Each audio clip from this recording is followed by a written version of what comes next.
की जय, ज्ञानेश्वर महाराज की जय, तुकाराम महाराज की जय, सद्गुरुदेव महाराज की विठाल विठाल विठाल विठाल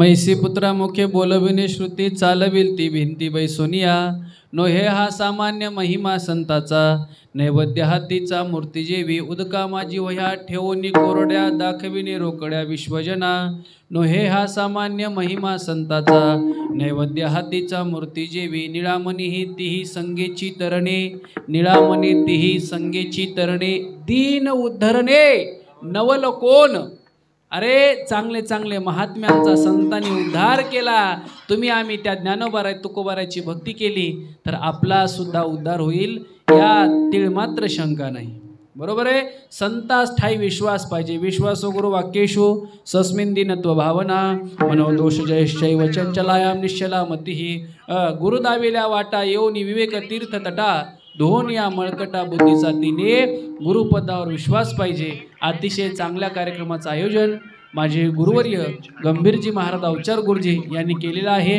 कार्यक्रम 7 ते 9 या वेळेत आहे हरकत नाही मायबापू हो खरं तर कार्तिकी यात्रा म्हणल्यानंतर तासभर कीर्तन 2 तास भजन वाटचाल सगळी चालू आता गुरुजीने आज्ञा दिली बाबा तू आज कीर्तन कर हरकत नाही म्हणलं पण जे काही योग्य आहे ते गुरुवर्यांचं ज्ञानोबाराय तुकोबारायचं झालेली सेवा विश्वमाऊली ज्ञानोबारायच्या चरणी अर्पण करतो आणि वाणीला इथेच पूर्णविराम देतो ज्ञानेश्वर माऊली ज्ञानराज माऊली ज्ञानेश्वर माऊली ज्ञानेश्वर माऊली ज्ञानराज आ विठ्ठल जय जय विठ्ठल जय विठ्ठल